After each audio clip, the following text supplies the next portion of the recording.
Welcome into Inside the Icebox here on the ESPN Houston YouTube channel, talking all things Houston Astros. Joe George and Jeremy Branham here with you. You can find us on all social media platforms at Joe George Radio, at Jeremy Branham. And today's show, as always, is brought to you by Blue Star Tequila, the world's first and only night harvested tequila.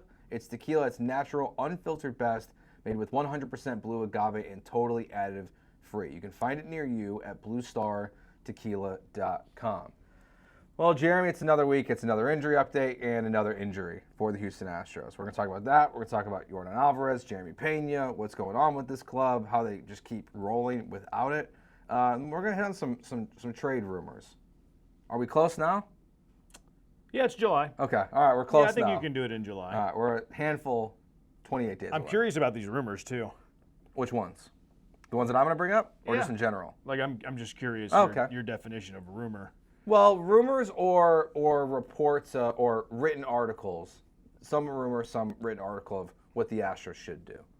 So some rumor, some just opinion that we're going to take and question as Jeremy questions me. I just always love when people are like, oh, Jeff Passan says the Astros need pitching. No, that they're rumored to be in on pitch. No, it's not the same thing. You're right. That's not the same thing. All right, let's start Yordan Alvarez.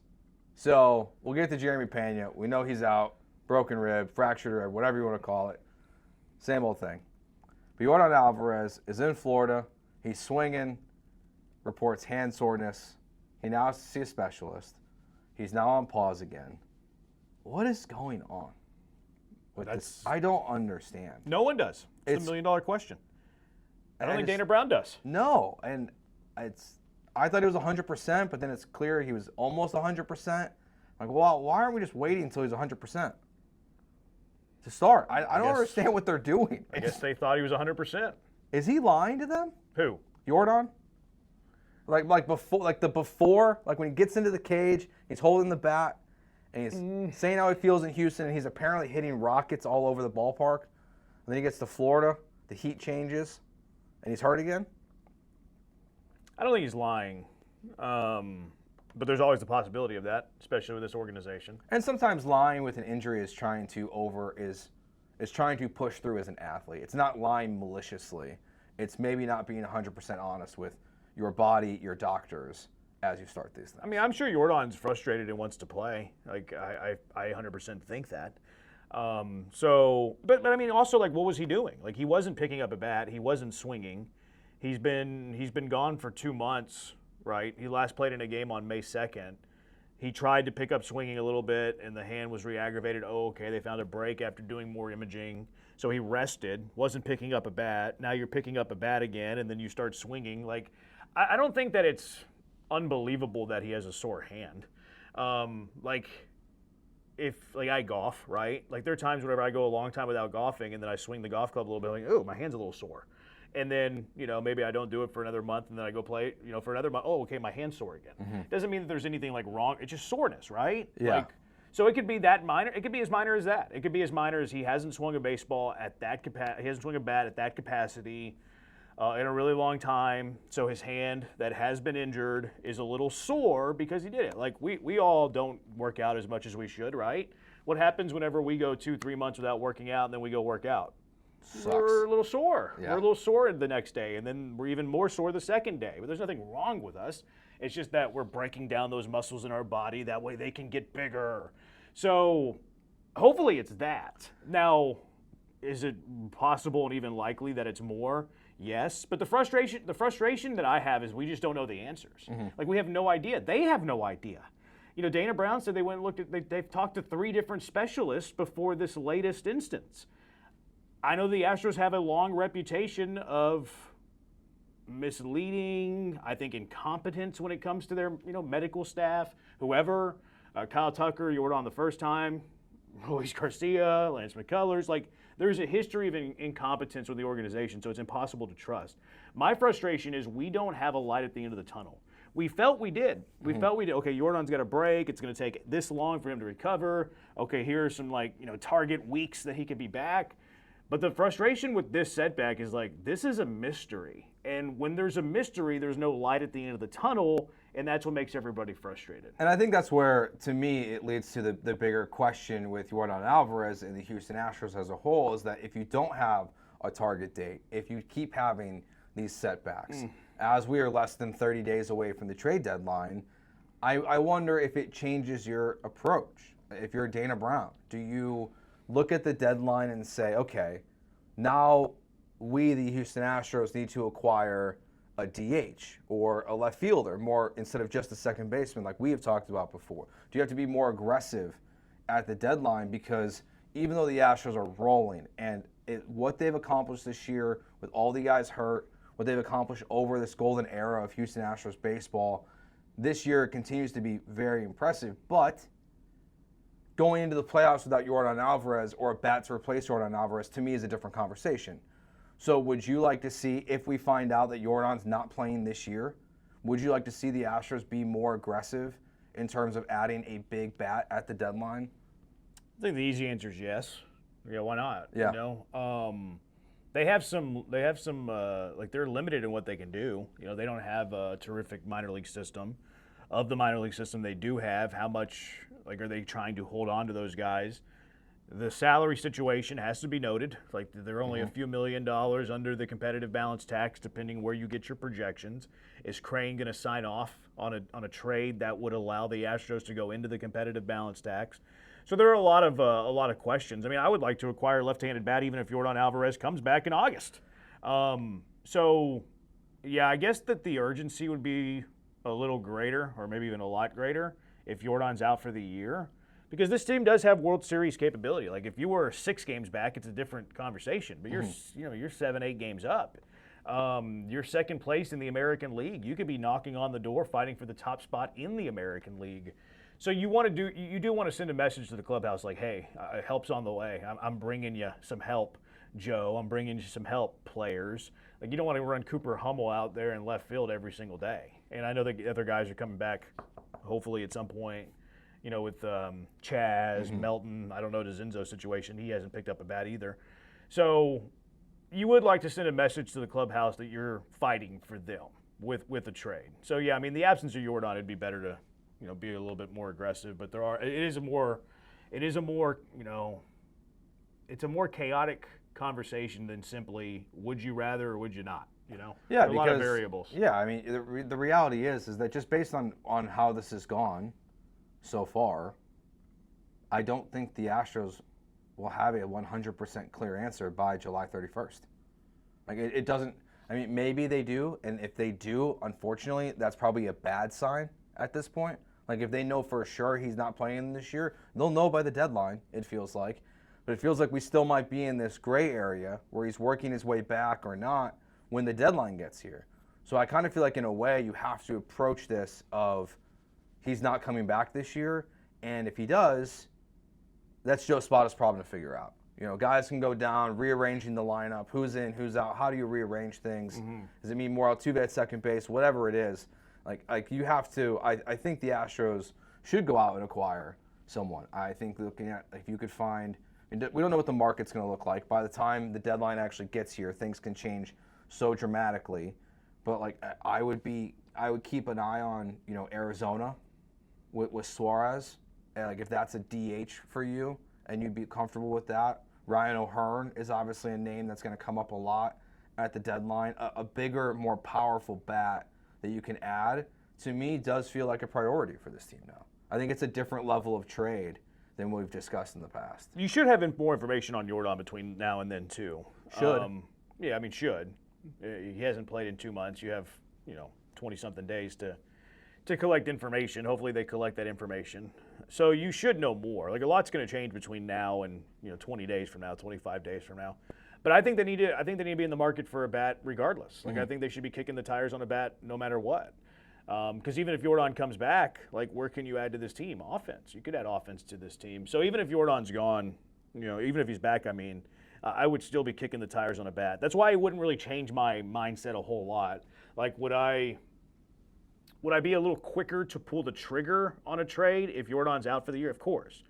But the motive is still the same. Like whenever I'm calling these general managers and kind of, picking around and seeing what's out there, like I'm doing that whether I have Yordan back or not. I think it's just I kind of view it from like a positional perspective a little bit of why I think there's a little bit of a different conversation. I think if you look across baseball, teams that could sell at the deadline, and you start looking at their second baseman or shortstops who could move to second base, it's a little bit it's a cheaper market. You know, you're probably not having the Brice Matthews conversation for trading for a second baseman. No, but it could be a left fielder. Yes, that's true. So I think it's where it's just the quality of bat. I do feel like if you're intent on replacing Yordan Alvarez, it's a different level of player that you're looking at from the front office perspective. Yeah, I disagree. I really do. Like, Suarez would be a good example for your side of the argument because he's a third baseman. But if you're talking about like an O'Hearn can play outfield poorly, just like Altuve can play outfield poorly, That's just like true. Yordan can play outfield poorly. So like I'm calling on O'Hearn whether I have Yordan back or not. Now, you know, maybe it brings in some corner infielders into play that you wouldn't otherwise because that DH spot is open. But I'm still calling on anybody that's capable of playing left field or swing left-handed. I have a crazy question for you. Would you call the Red Sox? Oh, for Bregman? Yeah.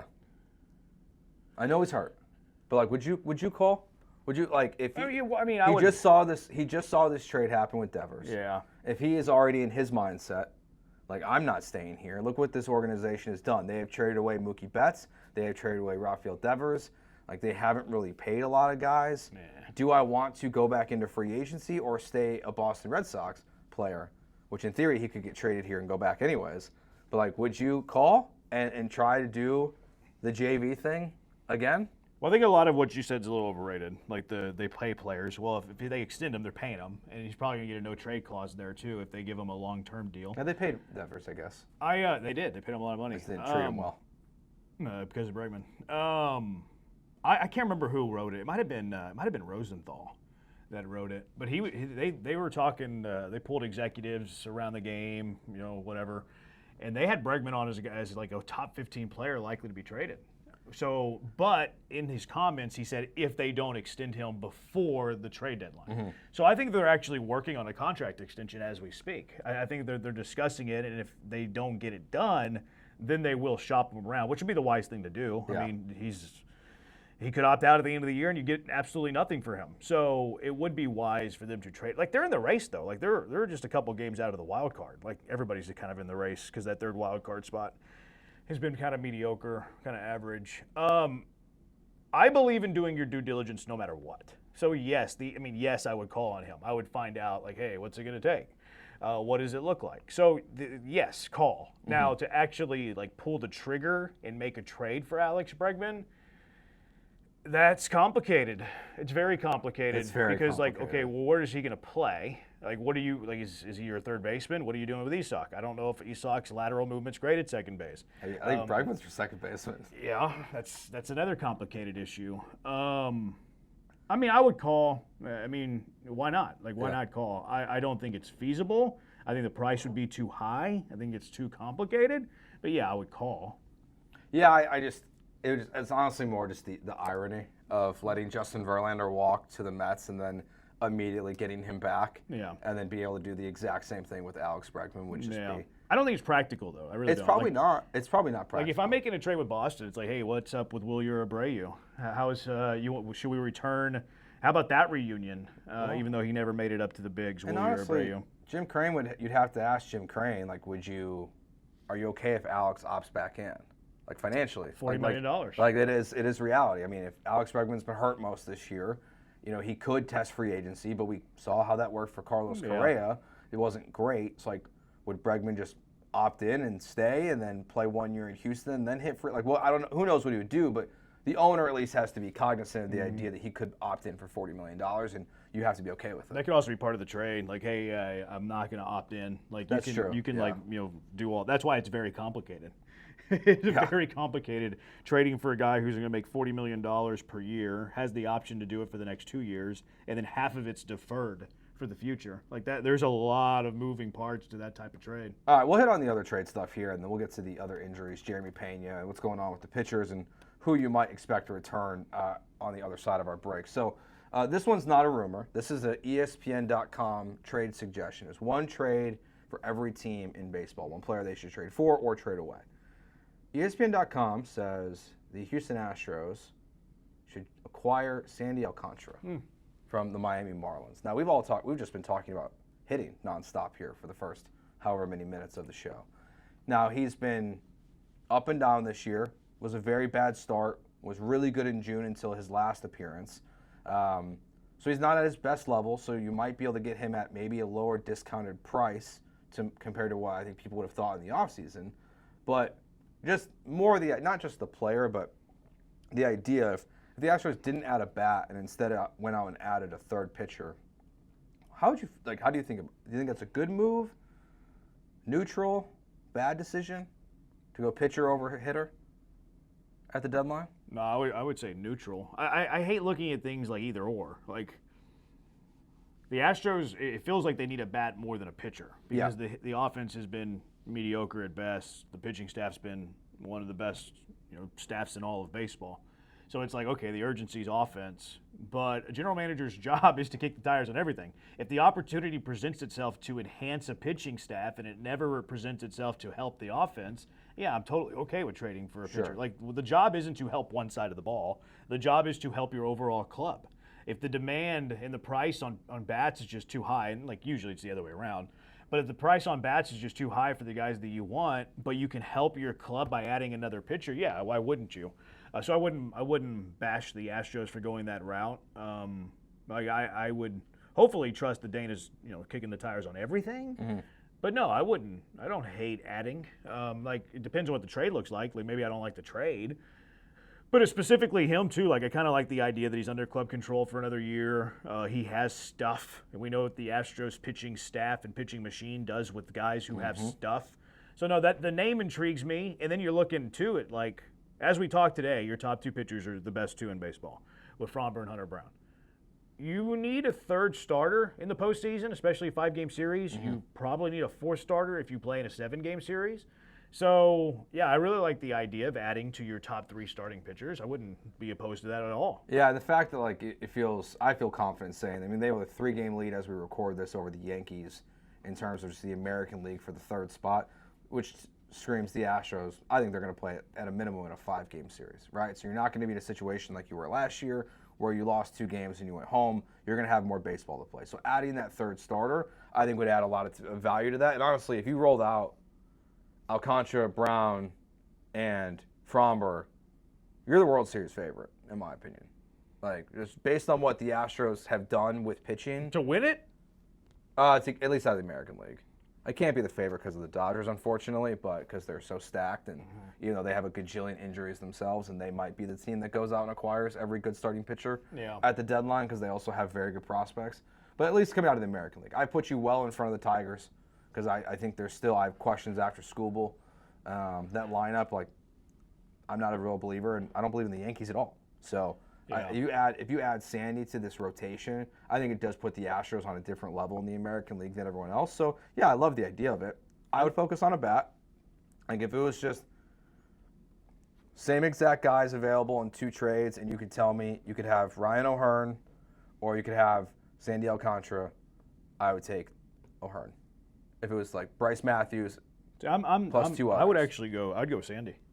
Really? Yeah, I'd go Sandy. Like, I would, between the two, I would go Sandy. That rotation's tough to beat. Because of the control. And you have the extra year. Help.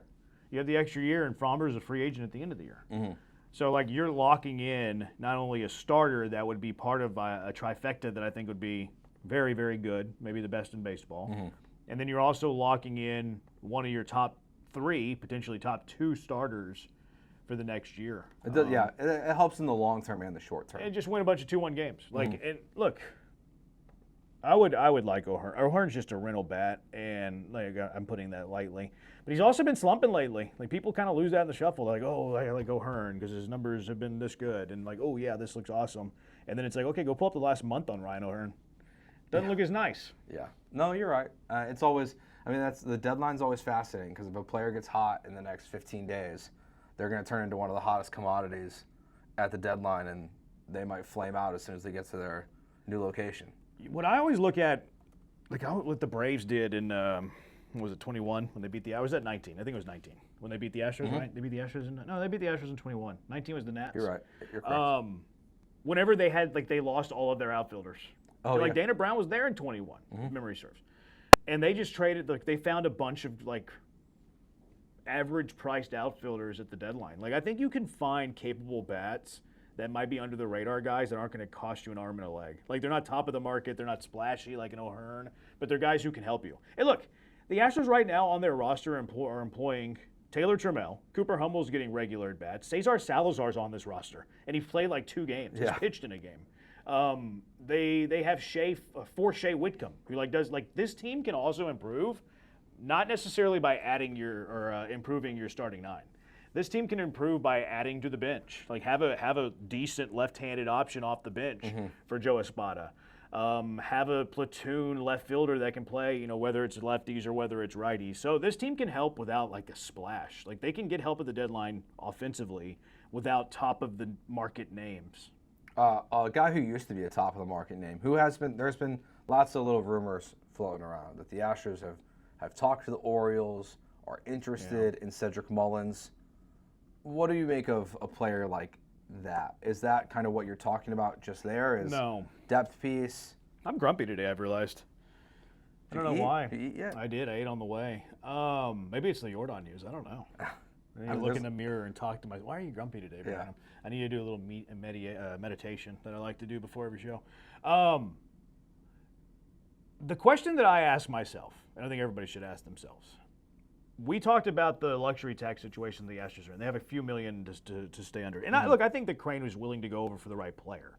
Crane has proven to go over for the right player. He went over for Greinke. He actually didn't have to pay that tax because of COVID. Went over, was it Hader last year? Yep. So he's been willing to go over the competitive balance tax. Now, I think he's trying to stay away from it this year because repeat offender type of stuff and wants to kind of clear the books a little bit after some bad contracts, Montero or Abreu. Brantley was over only a year, but that was a bad contract. I don't think Cedric Mullins is the type of player that Jim Crane would go over the luxury tax for. He hasn't been very good. That's fair. I think that's very fair. Does he help your team? Yes. Is he better than Taylor Trammell? Yes. Is he better than Cooper Hummel? Yes. Is he better than Chas McCormick? Actually, Cedric Mullins, Chas McCormick platoon ain't the worst thing in the world. Where Chas plays left field against lefties, Mullins plays left field against righties. Mullins traditionally over the course of his career has been better against right-handed pitching. This year he actually has weird, egregious reverse splits. So it's you're trading for a left-handed bat for what purpose? To hit righties. Cedric Mullins has hit lefties for some weird reason this year. So I started to think more and more about this. And look, every report has the potential to be false and wrong and leaking information. We know how the game works. Hey, I'm going to put this news out here so it makes another team have more incentive to trade for this guy. If we believe the report and the report is true, Cedric Mullins, in my mind, is not a guy that Jim Crane would trade for to go over the competitive balance tax. Does he help the team? Yes. If the rumors are true and you were targeting Mullins or are targeting Mullins, how are you doing it by staying under the competitive balance tax? Well, what salary dumps do you have on your team? Surprisingly, you don't have a lot. Yes, you're still paying on Jose Abreu, but you can't trade that. Christian Walker's probably an upside-down contract at this moment. You sign up for $60 million for 3 years, $20 million a year. Baltimore's not trading for that. But what do we know about Baltimore? We know their pitching stinks, and they've had a tough time getting any starting pitching. I know that their general manager is Mike Elias, who was the former assistant general manager to Jeff Luhnow in Houston. Elias is credited for drafting Carlos Correa and then using the savings of drafting Correa with the #1 pick to draft Lance McCullers in the second round. I think if the rumors are true, if the rumors are true, and look, I don't necessarily believe the rumors, but putting 2 and 2 together, you're not trading for Mullins to go over the competitive balance tax. I think that it is possible. And McCullers has an extra year on his contract. So Baltimore would have a way of getting a starting pitcher for an extra year who's a reclamation project, and their pitching staff stinks. I think it is possible that if the Astros are really in on Cedric Mullins, that it's a Lance McCullers, Astros retain half of his salary to match Cedric Mullins, and it's a bad contract for a bad contract. And look, it's just a theory. Spicy. Just a theory. You're not trading for Cedric Mullins to go over the competitive balance tax. Yeah, you're just not doing it. No, you're not. And also, honestly, to something you said, does it make you better? Does it? Yes. Because he does. He makes you better. You want to run Cooper Hummel out there every day or Cedric Mullins every day? There's one Altuve out there in left field. I mean, if we're talking about you have. No, I know, but this means but this is Altuve's your everyday second baseman. If you acquire someone like Mullins, which I don't like. Exactly, and that's kind of my point. I don't love that. I think it's been I think the Astros changed with Jose Altuve down in the order. Didn't move back up, and we'll talk about Pena when Pena got hurt. I love that. It's worked out great in left field. I don't really want to acquire, unless you are an impact bat in left. I like Altuve in left field over at second base. Yep. Honestly, even on days when, it's not a ground ball pitcher. The thing is with Mullins, though, is you didn't have to play every day. He's only going to play against righties, and he might only play against righties on days that Framber and Hunter Brown aren't pitching. Yeah. And look, their DH spots would be open if Yordan's not around. So, that opens up another avenue for playing time as well. But Mullins isn't the type of guy that has to be out there every day. But again, you're not trading a significant prospect for Mullins. No. You're not I saw some people like Chas McCormick and Mauricio Dubon. You combine their salaries, it's equal to Cedric Mullins. It's actually a little under Cedric Mullins, but you're not trading Dubon. Dubon's your best defensive second baseman. That's very valuable when Hunter Brown and Framber Valdez are pitching. Plus, we don't know how long Pena's going to be gone. If this comes if Pena's injury is 3 weeks, now you're looking at July 20th, July 25th, somewhere around there, and you're going to trade away your second best shortstop option whenever Pena's not even back on the field yet? Mm-hmm. That's not realistic. That's not likely. So the only way that I could see them acquiring Mullins is if Lance McCullers is included in that trade out, and then you're paying down some of his contract. Now, it is complicated because McCullers does have 10-5 rights. Would he want to go to Baltimore? Probably not.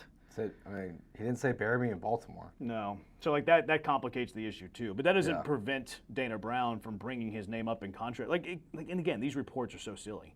It could have been Dana calling Mike and be like, hey, what do you want for Mullins? Well, give me Lance McCullers. Oh, the news is reported. Hey, Lance, are you interested at all in Baltimore? No. Yeah. Deal dead, but the report's already out there and exist. So I really don't believe the report, quite frankly. That's fair. All right, let's take a break here and let's hear from our friends at Blue Star Tequila so they can teach you what night harvesting is all about.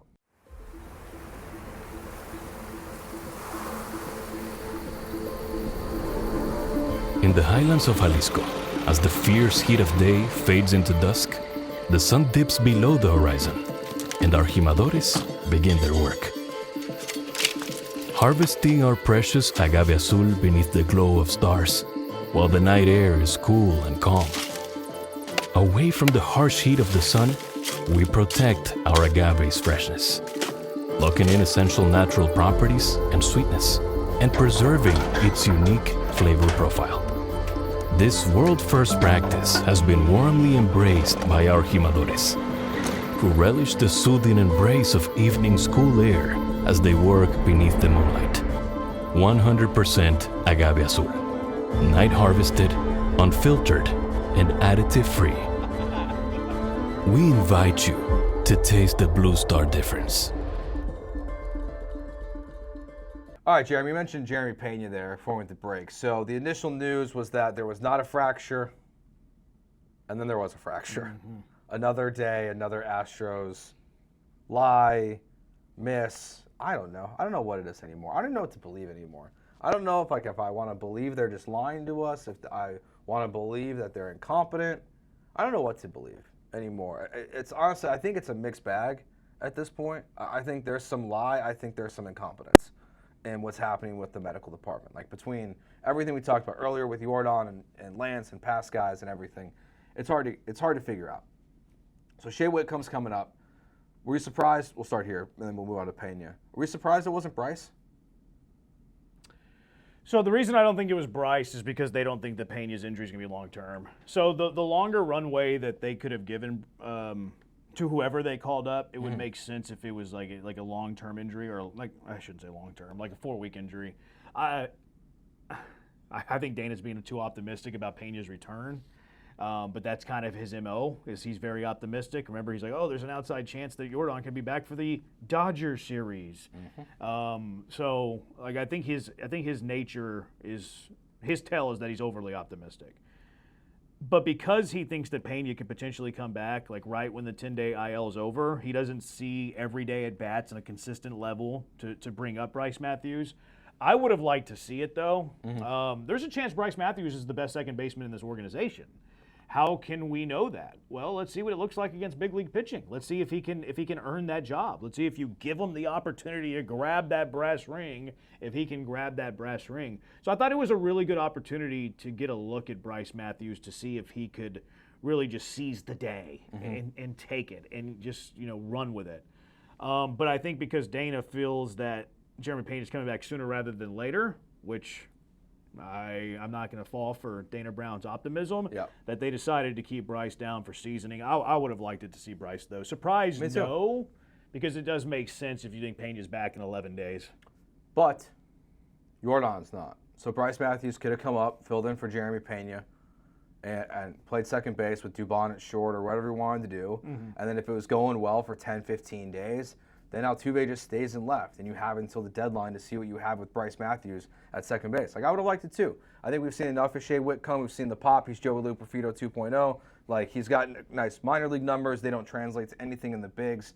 I think this would have been a great time to bring up Brice Matthews and just try it. It's you're well late into the season in terms of worrying about manipulating contracts and all that stuff. So I was disappointed and honestly a little surprised. I thought it was time, and we know Pena is traveling with the team, so again, maybe that is a sense of optimism.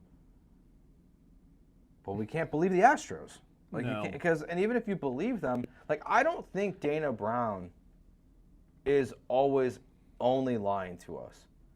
I think he is an overly optimistic person, and I think it's the injuries, the contract stuff that we talked about in last week's show, where he's promising that Bregman and Tucker and all these guys are going to be locked up, and he's going to have young guys under contract for long term, and basically none of that has happened.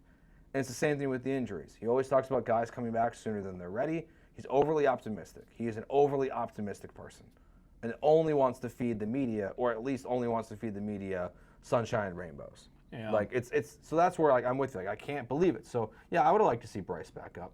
Yeah, Dana. Or up. Look, I don't think that Dana's a liar. Like, people, like, we could have the semantics argument with this. When Dana says what he says, I don't think I think I 100% truly believe he believes what he's saying. Like, whenever he's like, there's an outside chance Yordan could play in L.A., but if not L.A., next homestand.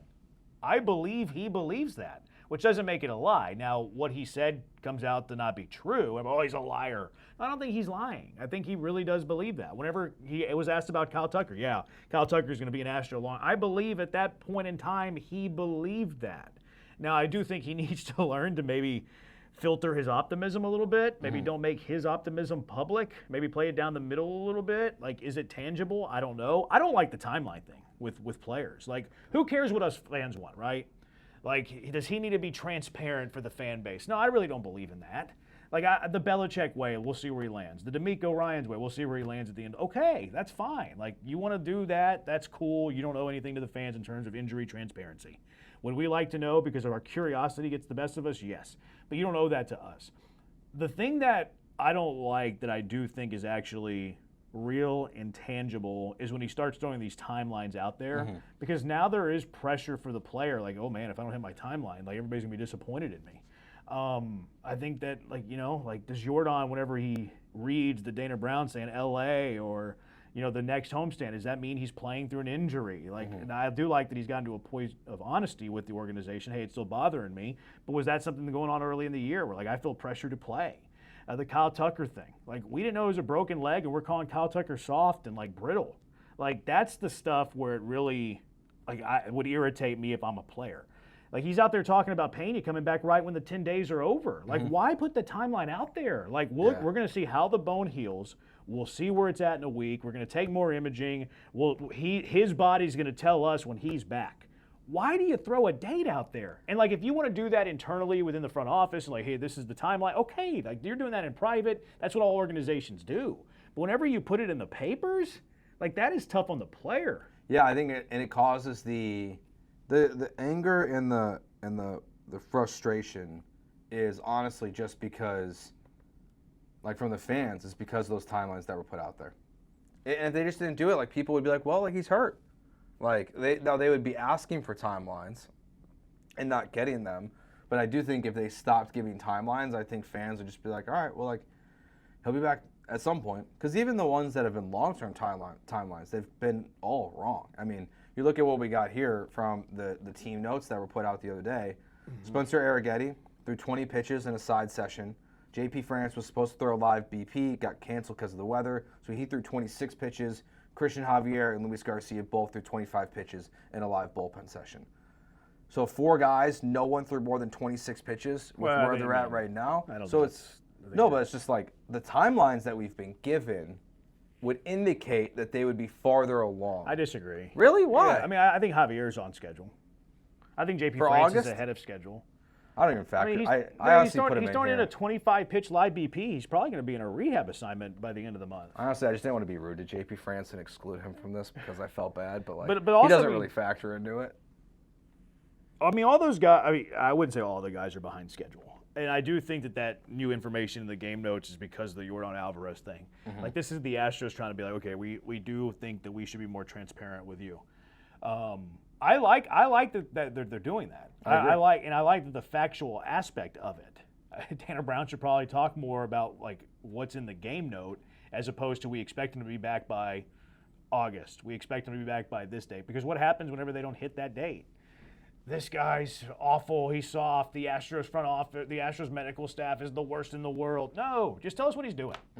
And then let us make the guess, because then you can't come back and be wrong. Like if you're saying that Christian Javier is going to be back August 1st and he comes back August 10th, what are we going to do in those 9 days between August 1st and August 10th? Oh, Dana Brown misled us again. Don't give the timeline. And again, it makes the player feel like he needs to push to make that date. And it should never be that. Like, hey, work your way back to being in a spot where you can help us. Not you're trying to hit a certain date on the calendar. Overall, without Jeremy Pena, obviously we don't know how long it's going to be. At Yordan Alvarez, is there any sense of panic? You think? Panic? Yeah. What do you mean? The team is a big picture. I mean, if Yordan's out for the year, which I don't think is out of the question. I mean, it seems like he has a chronic hand issue, right? I mean, I feel like our guess? My gut feels like I feel like he's going to have surgery this year, and he could have had this surgery potentially See, I hate months that ago. argument though. Like, on what? The hamate bone. The hamate bone is they're telling us the hamate bone is not broken. I know, but And like here's nothing the else thing. makes sense Here's to the me. Well, then, hamate bone doesn't make sense to me, because I mean I've been around college baseball. Like it's not the same as big league baseball, but there are still baseball injuries. I've seen a dozen hamates. I've seen 24 hamates from opponents. Every doctor or medical expert or trainer that is in baseball, the moment a hitter complains about a hand injury, they ask themselves, let's take a look at the hamate. That's the first question every time. Every time. So if it comes out that it is the hamate, which is why it's hard for me to believe that it'd be the hamate, because again, I feel like we would know that's that the by first now. thing you look at. But if it comes out that it is the hamate, it is the final straw in any terms of incompetence that the Astros medical staff have. That said, if I find out that it's the hamate tomorrow, that's a win. That is good news. Why? Because you have an answer. And you also have like a window of time of like, okay, well, how long does this take? It'll take about 6 to 8 weeks. It might take 10 weeks in terms of him feeling like really good. But that gets him back before the end of the year. That gets him back for the postseason. So if they do find out it's a hamate, I'm going to take that as good news. But it also tells you that whoever is doing things with the Astros medical staff is as incompetent as you can get. Yes. Well, that's a good way to end. Because you've been saying hamate for a year. I don't know what else We've been the first time that Yordan was out. We were saying yes, hamate. I know. So like everybody that has any ounce of knowledge when it comes to like baseball injuries thinks it's a hamate. Well, So because if it's they like weren't nothing else looking- makes sense. Well, that's why they had to have looked at the hamate. If they didn't I look think, at the I hamate, think that is you are 100% correct. incompetent. I think you're 100% correct. Like, it's that or like, do you have like carpal tunnel? See, that's my fear. Is that like My fear is that it's something more serious, chronic, not that like you baseball-y. can't fix? Yes. Like, that would be very, And very bad. again, look, this isn't the first time he's had a hand injury. Yes. That was mysterious. That like, is there surgery? Like, if they could have had surgery, they would have had surgery. Yeah. All right, well, that'll do it for us. This episode's been brought to you by Blue Star Tequila, the world's first and only night harvested tequila. It's tequila at its natural, unfiltered best, made with 100% blue agave and totally additive free. Smooth, vibrant, and full of character. It's tequila the way it was meant to be. So whether you're chasing championships or celebrating the moment, raise your glass to bold beginnings and taste the Blue Star difference. Find it near you at bluestartequila.com. He's Jeremy. I'm Joe. We'll be back next week talking all things Houston Astros baseball. Peace.